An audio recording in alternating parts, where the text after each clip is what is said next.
Chapter 71, Wanted. One day and one night. The next day, in the early morning, when the first ray of sunlight from the east shone through the window and onto the large bed in the dormitory, Hawthorne slowly woke up from a beautiful dream. As soon as he opened his eyes, he saw Cui Bai's slender and graceful body curled up, holding onto his arm, sleeping peacefully. Hawthorne couldn't bear to wake her up, so he slightly adjusted his body and lay in a more comfortable position. His mind went blank, not thinking about anything, quietly admiring her beautiful face, and enjoying this moment of tranquility and serenity. It's also strange to think about how someone like Emerald, with such pink hair and an innocent face, can say so many malicious, sarcastic words. However, even though her power was weakened, the witch's senses remained sharp. Sensing the movement of the bed, Emerald's long eyelashes trembled slightly, and then she slowly opened her eyes, revealing a bewildered look of just waking from a deep sleep. And when she saw Hawthorne's face, an angelic smile instantly bloomed on her face. "Good morning, Master." "Good morning, Cui Bai Si." Hawthorne smiled and nodded in response. Seeing that she had woken up, he no longer concealed his concern. He reached out and gently stroked her pink hair, then asked softly, "Does it still hurt?" The madness from last night continued until late into the night, and their bed is still in a mess. Cui Bai Si pleaded for mercy, crying until the end, but Huasang only stopped after completely venting, finally letting go of this poor girl. Upon hearing his question, her cheeks immediately flushed with two adorable red hues. "It doesn't hurt anymore?" "Sigh, Master." She suddenly felt a wave of panic as Hawthorne's arms suddenly passed through her armpits and embraced her from the front. She thought he was going to continue last night's madness, but he didn't do much more. Seeing her so panicked, Hawthorne found it funny and gently pinched her little butt with his big hand, saying with a smile, "What are you panicking about? I know you're still sore. I don't plan on doing it now." Quibisi's face became even more rosy. She hid under the quilt, and her naked body could clearly feel her master's weapon angrily pointing at the sky again, hotly poking her tender thighs, making her nervous and unable to find a place to put her body. However, it is not a good thing for the master to endure like this. After hesitating for a moment, she leaned in close to Hawthorne's ear and whispered softly, "If you don't mind, I can use my mouth to help you, Master." Hawthorne turned his head slightly and looked at her with a slightly surprised expression. And when he looked at her like this, her face immediately turned even redder with embarrassment. However, he didn't refuse either. He smiled lightly, moved his hand up, and gently touched her hair, saying softly, "Then let's begin." So, Cui Bai Si, like a little snake returning to its nest, wriggled into the bed. Then, Hawthorne felt a clove-like tongue with a fork in the middle, swirling and licking around the lower part of his body. Then, two soft and slippery lips slowly swallowed it. He let out a satisfied sigh. Even though Cui Bai Si's movements were a bit inexperienced, her natural advantage of having a small mouth and tongue still brought him immense satisfaction. This experience fascinated him. And at this moment, outside the window, a mosquito suddenly flew in and landed on Hawthorne's ear. He instinctively raised his hand to swat it, but then a familiar girl's voice sounded in his ear, "Master, I have good news and bad news." Suddenly, his palm paused. This mosquito is actually the disciple of the wicked witch Andini, and now it seems that there is a gain. "Let me start with the good news," he continued. "The good news is that the residents of the slums near our monastery, due to the panic caused by the Night of the Witch, have thought about selling their houses and moving to other areas. So now the land prices are very cheap, and if we can take advantage of this opportunity, expanding the monastery will not be a problem." Hawthorne was delighted. He had already told a few witches about the need to expand the monastery while he was taking a bath last night. After all, in order to upgrade the monastery to level 2, besides 1,000 purification points, it also requires sufficient reputation and an area of 10,000 square meters. He already has no shortage of the first two, but he is worried about the last one. Unexpectedly, he happened to encounter such a thing. It's like falling asleep and getting a pillow. "What's the bad news?" he asked next. The bad news is that the investigation team sent by the Blackstaff Tower is looking for a young boy with white hair, handsome appearance, and the ability to cast spells. Upon hearing this, Hawthorne's scalp immediately tingled, and countless thoughts raced through his mind. They didn't suspect the monastery, did they? White hair is not a particularly distinctive feature in the Port of Libel. The Qingyin people are the main ethnic group of the Sane Empire, and their hair colors are mostly light blue, silver, and white. Therefore, there are many people with light hair colors in the Port of Libel. However, with the addition of being young, having a handsome appearance, and being able to perform magic, these few characteristics immediately make one stand out in the impoverished and backward Nangang district. Hawthorne couldn't help but worry if his presence would bring any other troubles to the originally peaceful monastery. After all, he appeared at the Vapor Fisherman tavern just a month ago, and he left with Heidi. Although there were only a few customers left in the tavern when Heidi went to pick him up because of that incident. He trusted the tavern owner, Alan, to keep his mouth shut, but he couldn't be sure about others, like the half-ogre bouncer, accidentally letting slip about the matter. Fortunately, the thing he was most worried about has not happened yet. No, currently it seems that only a few surviving members of the Shanasar Guild thugs have claimed to have seen your presence that night, but they don't know your name or your personal connections. So, the investigation team of the Black Cane Tower is also conducting a very broad investigation, with a focus on students studying at the St. Hywin Magic University. Suddenly, Hawthorne breathed a sigh of relief, grateful that the innkeeper, Alan, had indeed kept his mouth shut and not blabbed. But then, he gritted his teeth secretly. Shauna's Guild. These guys, always causing trouble for me, are really hateful. He kept this account in his heart, then relaxed his body and vented all his morning desires into Chui Bai's mouth before saying to Anini, "Notify the others to come to the dormitory, let's discuss how to solve this problem." Andiani responded with a sound, and the mosquito remained on his ear, convenient for passing messages at any time. However, it was very well behaved, standing there without moving, without any thoughts of taking a bite of Hawthorne's tender and fresh ear. Chapter 72 Public Opinion Battle. Chui Bai Si weakly poked her head out from under the covers, with a faint trace of white residue at the corner of her mouth. She made an effort to swallow the last bit of liquid in her mouth before asking, "Has something happened?" "Yes," Hawthorne nodded, his brow furrowed. "Those people are actually wanted for me." He then recounted the conversation he had just had with Andy to her, word for word, before continuing, "Let's not talk about anything else for now. Once they arrive, we can discuss it thoroughly." As they were speaking, the dormitory door was pushed open and Heidi and her two friends entered one after another. Each of them had a mosquito controlled by Andy buzzing around their ears. At this moment, it could be said that everyone in the monastery had gathered. "Ladies and gentlemen, I believe Andiani has already explained the specific situation." Despite Hawthorne's serious expression, even though he is currently half lying in bed, covered with a blanket, and still holding onto the image of Kwabisi with a reddened face and traces of white residue at the corners of his mouth, it can hardly be considered serious. In the past, how has this situation been resolved? The witches looked at each other, paused for a moment, and then Heidi spoke first. "Generally speaking, as long as we keep a low profile for a while and avoid attention, we should be fine." The more she spoke like this, the more her tone lacked confidence, and her gaze frequently turned to Chui Bizi, indicating for her to explain. "What are you hiding?" Hawthorne frowned, very dissatisfied with this solution. On the side, Kwabisi shrank into the quilt, covering up the exposed spring scenery, and then said, "Well, you see, the elites in the Port of Libel have very limited interest in the slums of each district, let alone the poorest Nangang district. Even if the case is significant, they only need a scapegoat to report to their superiors. As for whether it is the truth, they don't care that much. So, as long as we hide and wait for a while, they will never find you and lose interest. By then, we can just catch any leader of the Shanasar Guild and be done with it." She explained it in such a clear and organized manner.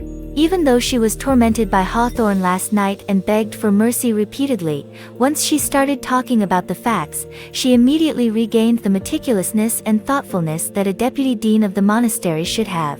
But Hawthorne was still very dissatisfied. The matter of the butterfly was like a big mountain, weighing heavily on his mind. This is too passive. What if during this time, those guys find the trace of the butterfly first. What should we do? No, we need to come up with a solution and take the initiative. I briefly pondered in my mind, then he continued to ask, is there any way to spread the news?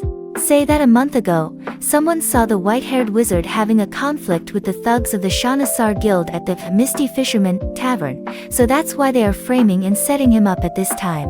He said this, but unfortunately, several witches didn't have any good solutions. Sorry, Master, we don't have control over our own intelligence agency, so we're afraid we can't do anything about this. Fine. Hawthorne rubbed his forehead slightly, then persistently asked, where is the investigation team currently active? Where do they stay at night? If we can't afford to provoke them, we can always hide. He was secretly calculating, and when Anini mentioned that many slum residents were selling their properties at low prices, he already had a rough plan in his mind to buy land and make a fortune. Although he learned that the other party was investigating him, this plan instantly fell apart by half. At the very least, he himself could no longer personally go to the slums. However, he was not willing to give up this rare opportunity so easily and still wanted to struggle a bit more. Sorry, Master, I don't have that information. Adeline's voice lowered. When they investigate separately, I dare to send mosquitoes to eavesdrop, but when they gather together, it's easy to be discovered. After a moment's pause, she hurriedly added, however, if the Master wants to go to the slums, I can help the Master hide from their sight, no problem. She tried to make herself appear less useless, but unfortunately, this advice was of little use to her future plans. Ah, this girl is too weak in strength. Hawthorne sighed inwardly and then comforted softly, it's not your fault. Worst case scenario, we can choose the most conservative strategy and spend another month hiding in the monastery. Saying this, the more he spoke, the more he felt unwilling, and the more he felt that if the matter of the butterfly continued to be delayed, it would definitely lead to big problems. Finally, he gritted his teeth and then looked at Heidi. Heidi, I'm telling you, tonight you go find the owner of the Misty Fisherman Tavern, Alan, and ask him like this. He couldn't take it anymore. He wanted to take the initiative and turn the situation around in his own way. That evening, inside the Spitting Fog Fisherman Tavern, several homeless men were scattered on the table, completely drunk, murmuring about their own troubles and drunken talk. The sweaty, fishy, alcoholic, and nauseating smell mixed together, creating the typical atmosphere of a tavern night. The tavern owner, Alan, sat behind the counter, squinting his eyes in the dim candlelight, counting the number of guests staying overnight in the tavern tonight. Then, unable to help himself, he let out a sigh and a hint of annoyance appeared in his heart. The bastards of the Shanasa Guild and those crazy women from Amazon, what have they turned the slums into? And those people sent by the Black Cane Tower, they wander around the streets all day, stopping anyone they see and interrogating them rigorously. They have made a mess of this place, causing everyone to leave the Nangang district. Even the number of people coming to the tavern at night to drink has decreased. Alan has no good feelings towards the official authorities of Liber Port. He used to be a Navy officer and had made contributions to the port. However, after being injured and retiring, he only received a meager pension that was barely enough to make a living. In addition, now his business includes many illegal black market transactions, so naturally he keeps his distance from the authorities. Actually, it's not just him, the majority of people living in the slums of Nangang district also have a negative opinion of the authorities in Lai Bay Port. Even though they know that this investigation team is here to investigate the bloodshed, monsters, and cults, and that the results of their investigation will affect their lives, they feel a strong aversion and are unwilling to cooperate due to the other party's arrogant attitude and past grievances. This is why, even though so much time has passed since the tragedy, the progress of the investigation team is still slow. Forget it, there's nothing I can do to make them leave, I can only wait patiently.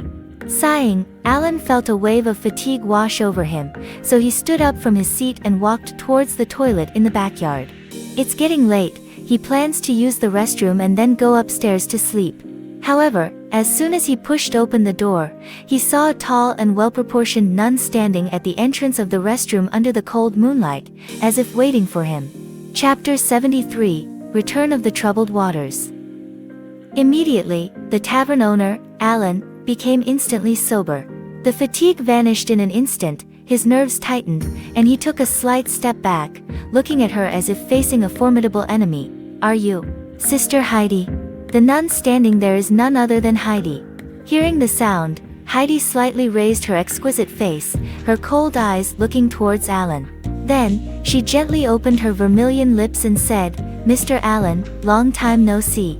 How have you been lately?" Alan's forehead broke out in a cold sweat. "Fortunately, Lady Nun's late night visit, I wonder if It's nothing, I just heard that Mr. Alan is well informed, so I wanted to come and inquire about some things." Heidi said softly, "I heard that a team from the Blackstaff Tower has been sent to investigate the whereabouts of Mr. Nigel Hawthorne.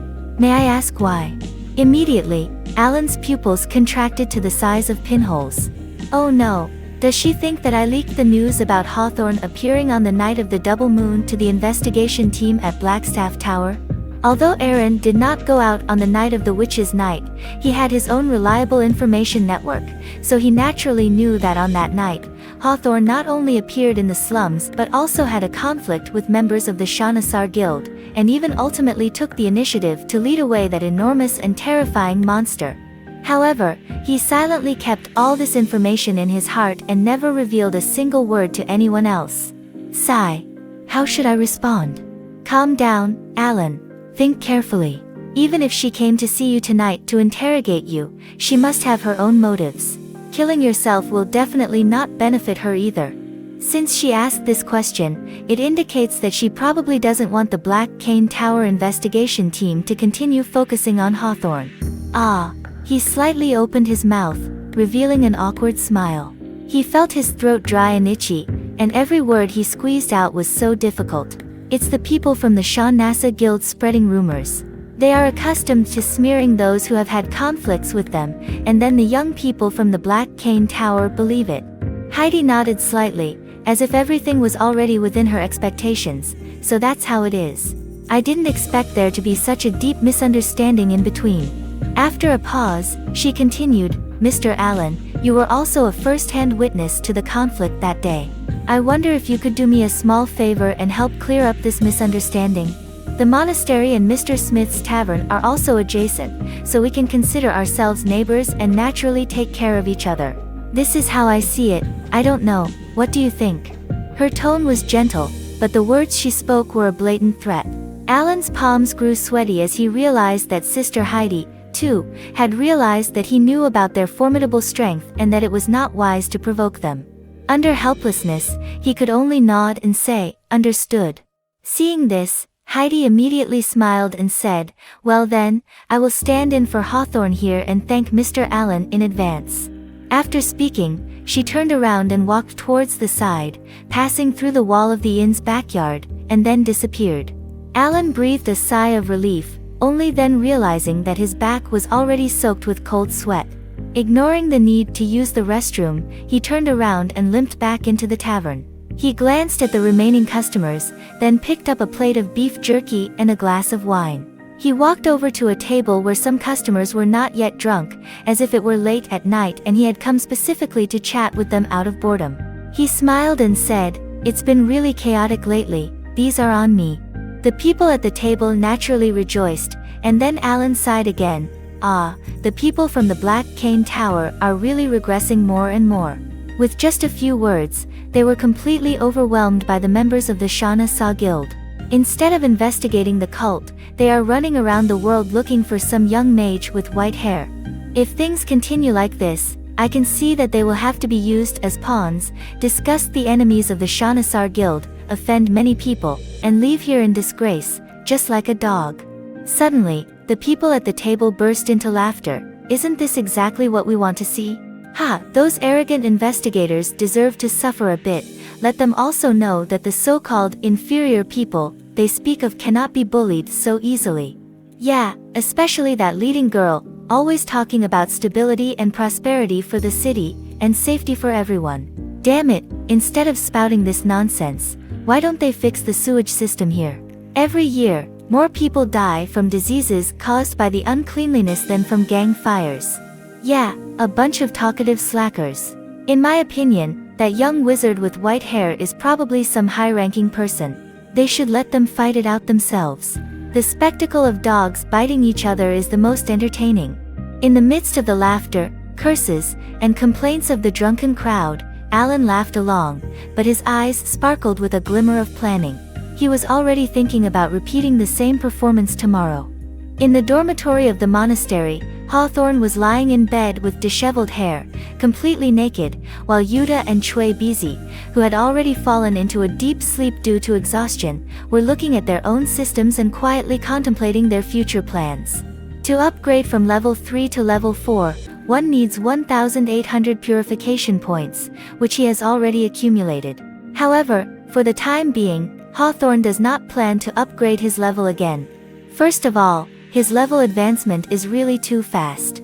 In less than a month, he went from being an ordinary person with no profession to becoming a powerful level 3 spellcaster, mastering second-tier spells. According to the background of the game, his promotion speed is simply comparable to that of a peerless genius. Note that one of the normal graduation requirements for a student studying at the Suitsue High School of Magic is to possess a first-level mage rank and be able to successfully cast 4 first-level spells. Just like this, many students have to delay their graduation for 2 more years, or even can't graduate at all.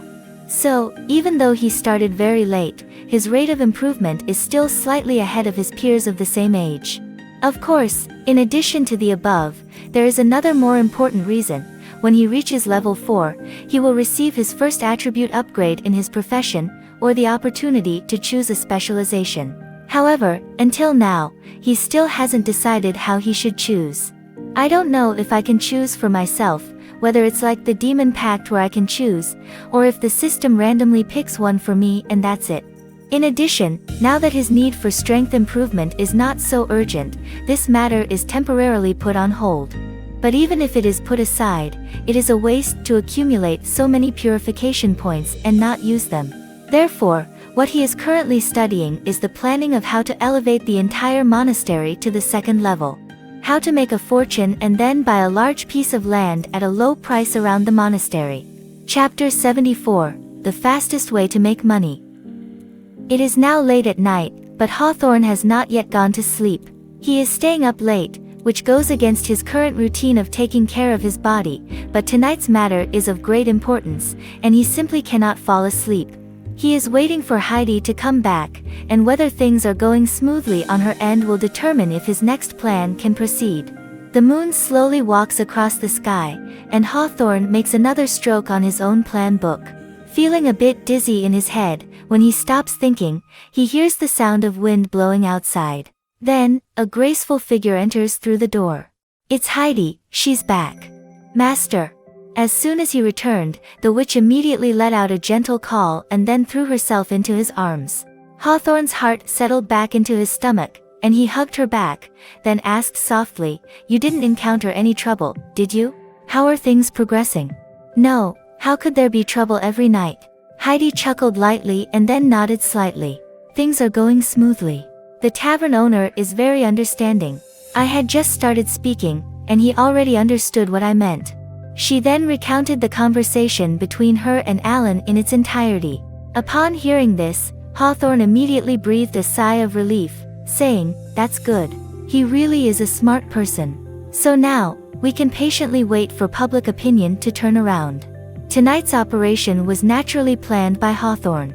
He knew that the tavern owner, Alan, was one of the few in this slum who had a vague awareness of the horrors within the monastery. That's why he half-truthfully and half-falsely intimidated him, in order to persuade him to help change public opinion. Alan cannot leave the slums of Nangang district. Firstly, he is disabled. To put it bluntly, he is almost a social outcast and cannot support himself independently. He is able to have his current life solely because of his network of contacts in Nangang district. Therefore, if he were to leave here, it would be equivalent to giving up his greatest reliance, and then he would be nothing. The monastery cannot be moved, and the two sides will continue to be neighbors for many years. The investigation team of the Black Cane Tower will leave in a few days, and the officials of Liber Port will return to their state of ignoring this poor area. Therefore, maintaining a good relationship with the monastery is beneficial and harmless to Alan. This innkeeper is a smart person. Hawthorne believes that he can distinguish between what is important and what is not, so there is a high probability that he will help with this favor. However, even though he had 80% confidence, he still felt a little nervous because he had never done such a thing before. It wasn't until this moment that his heart finally settled down, and then his eyelids began to fight fiercely, unable to withstand the overwhelming fatigue that swept over him. I can't hold on anymore. He had to close his eyes. I'll take a break first, Heidi. We can discuss the other matters tomorrow. Saying that, he lay down on the bed, almost in a state of unconsciousness, and fell into a deep sleep. Heidi's lips curved into a smile as she softly said, "Good night." Then she quickly removed her nun's habit and slipped into bed, leaning against his arm and falling peacefully asleep. The next day, in the early morning, when Hawthorne and the 3 witches who slept with him were having breakfast in the kitchen, 3 small mosquitoes landed on their ears one by one. Then, the voice of Anani sounded, "Master, your arrangement worked. This morning, there are people discussing the investigation team of the Blackstaff Tower in several places. They are being played around by the members of the Shanesa Guild." Upon hearing this, Hawthorne nodded slightly, not surprised by the news. The plan is going smoothly, but we still need to wait for public opinion to ferment for a while before attempting to buy land and expand in the slums. Andy, continue monitoring public opinion and investigating the members of the team, while also continuing to inquire about the whereabouts of the butterfly. He gave the order like this, and then Adeline responded with a "yes" before sending the mosquitoes away. Heidi, who was waiting on the side, paused for a moment, then hesitated and said, "Master, how do you plan to raise money to buy the land?" Saying this, Yuta looked up at Kwabisi and asked, "How much money do we have left?" Chui Bai Si immediately replied, "We still have about 4,000 gold coins left. If we sell some more artworks and classics, maybe we can gather 6,000 gold coins." This is the monastery's public account, mainly funded by the savings of the humans they have killed. Its purpose is to cover inspections, provide porridge, and repair houses, among other things. Although most of the people killed are poor and generally do not have much savings, they cannot resist their low expenses.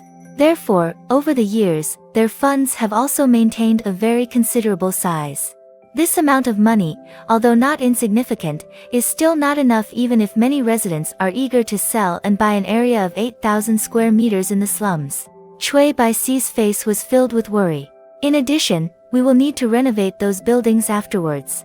We should at least prepare 10,000 gold coins. What about the small treasuries of our sisters? Upon hearing this, Heidi's face immediately turned troubled. "I don't have any left at all. The money I used to buy the magic book for the master was borrowed from Butterfly." Yuta's complexion didn't look too good either. "I also don't have the habit of saving money. As far as I know, Anini and Ekta are the same, they won't have much money." The 3 witches fell into silence, feeling extremely anxious in the face of this huge funding gap.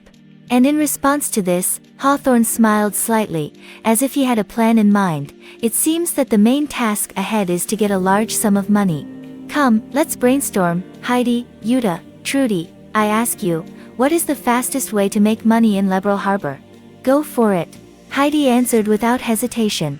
This was the conclusion they had reached together when she consulted with Butterfly earlier. Yuta thought for a moment and finally nodded, indicating agreement with her idea. Only Chui Bai Si, after careful consideration, hesitantly said in a slow tone, "Perhaps doing business in the financial district is much faster than robbing for money. However, it requires a certain amount of capital and also carries great risks." Hawthorne nodded, looking at the witch who managed all the affairs of the monastery with approving eyes. What Chui Bizi said is almost close to the correct answer. Perhaps in other places, or strictly speaking, in most parts of the world, robbery is the fastest way to make money. But, this is Labor Port, a place where major powers from all over the world are vying to support agents, engage in trade, and operate capital. Don't just see the chaos at the bottom here, we also need to see the well-ordered upper class and the allure of wealth and luxury. His gaze was intense, his ambition soaring. Amidst the bewitching gazes of the 3 witches, he slowly said, "So, the fastest way to make money here is to borrow." Immediately, the 3 witches were all astonished. After a moment, Heidi finally put on an uncertain expression and said, "So, master, you want to go to the central district and borrow money from those big banks?" Hawthorne shook his head. "Wrong." Speaking, the corners of his mouth once again blossomed into a smile. "This is called attracting investment." Chapter 75 Targeted Research. Three witches looked at each other. Although they had heard of various financial terms that had emerged in human society in recent years, they did not have a thorough understanding. Therefore, what Hawthorne said sounded very unfamiliar to them. "This way, indeed, makes money faster." Chui Bizi swallowed a mouthful of saliva. "But, this kind of money, doesn't it require paying high interest?" Hawthorne looked at their confused faces, and immediately his excitement diminished by more than half. Then he sighed quietly to himself. "Investment is different from loans, the former does not require interest." Forget it. A few words won't explain it clearly. Anyway, I already have a plan." Speaking, no longer explaining these complex concepts to the three witches, he began to directly arrange the next task. "Heidi, you go and collect the income situation of middle-level managers in the Amazon Fisheries Company. I designed a survey questionnaire last night. You and Ekta go find those Amazon women and have them fill it out. Yuta, you are responsible for purchasing some drawing tools. I need you to do some drawing. Also, I need a textbook for the dragon language. I need to quickly master the dragon language within 7 days, so the sooner the better. Kwabisi, I want you to find out how to establish a real estate company and what procedures are required to purchase land in the slums under the company's name. Most importantly, we need to know which officials we should bribe in order for them to turn a blind eye to our activities. Ladies and gentlemen, let's take action now. The future of the monastery depends on this." 3 days later. "Hello, ma'am. Can I bother you for 2 minutes of your time to help me fill out this survey? Thank you very much." In the evening, on the streets of the central area of Nangang District, Aikita, wearing a nun's robe, had a bright smile on her face as she stopped a passing Amazon woman and warmly asked. The Amazon woman glanced at her and immediately recognized her as a member of the only monastery under the jurisdiction of the Goddess of Life Church in Nangang District. Seeing her enthusiastic appearance, the female warrior immediately understood that these overly sympathetic nuns had incurred excessive expenses from distributing porridge a few days ago, so they had to take on some part-time jobs to make up for the deficit in the monastery. They are truly a group of kind-hearted, even somewhat foolish women. It serves them right that their church has declined like this. The Amazon woman sighed deeply in her heart, but she also held a sense of respect for those who truly put into practice the teachings of kindness through their actions.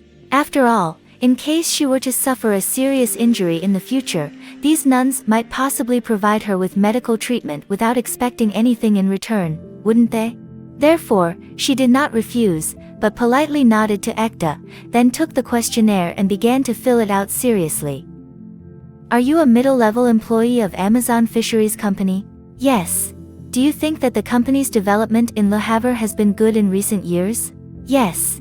"Do you agree that establishing roots in Le Havre will help the company further strengthen itself?" "Yes." "Is settling in Libreville convenient for the development of your career?" "Yes." "Do you think that compared to Nangang District, the housing prices in other districts are too high?" "Yes." "Are you willing to buy a commercial property in the core area of Nangang District?" "Yes." Questionnaire completed. The expression of the Amazon woman was slightly confused. In fact, she had never considered buying a house and settling down in the Port of Labor, especially in the South Harbor area, before today. But for some reason, as she continued writing, she felt that she could no longer give any answer other than yes to the last question. "Thank you." Ekta had a sweet smile on her face, said her thanks, and then went to find the next person with the questionnaire. The Amazonian woman being surveyed was a bit puzzled and ended up laughing sarcastically in the end. "Forget it, who cares? Anyway, I won't fall for any of their tricks. I won't be deceived as long as I don't spend any money." With such full confidence, she then turned around and continued to do her own thing. Similar scenes continue to occur repeatedly in the Nangang District. A highly suggestive questionnaire result is slowly taking shape. Meanwhile, in the study of the monastery, Hawthorne was struggling to read aloud from a book titled Introduction to Dragon Language, attempting to quickly master the language within 7 days. If placed in normal circumstances, this would definitely be an unlikely thing. However, now with the Rune Guardian's eye and the auxiliary functions of the study, he can instantly know how to pronounce all phonetic symbols and understand the meaning of all words at a glance. Therefore, the efficiency of learning can be described as progressing by leaps and bounds. In less than a week's time, he has already mastered the common phrases of the dragon language with great accuracy. And his purpose for doing so is also very strong. Le Port de l'Irebelle, or in the whole world, the two banks with the most extensive funds are one owned by Golden Dragon and the other owned by Blue Dragon. In short, both are related to dragons. And what Hawthorne planned to go to was the bank opened by the Blue Dragon Lords, who always eat camels, play with sand, and shoot lightning in the desert, but are incredibly wealthy due to the widespread use of electricity. Naturally, the personnel at the service windows in their banks are also descendants of dragons or half-dragons who follow them. Although doing business in the port of Le Havre requires these cashiers to be proficient in a common language, if you communicate with them in dragon language, you will undoubtedly gain their favor to a great extent. Because of doing this, they will consider you as one of their own. Hawthorne is diligently studying dragon language, while behind him, on another small table, Yuta is isolated from sight and sound, with his pen flying across the paper. Beside his hand, there are hundreds of questionnaires neatly stacked, as he carefully conducts the statistics. This is a highly persuasive questionnaire that Hawthorne has specifically designed for the upcoming investment plan, with the aim of convincing investors that this project has great potential. Every question he has is carefully designed. In fact, if he wants to obtain a completely opposite set of conclusions, he can also create another questionnaire.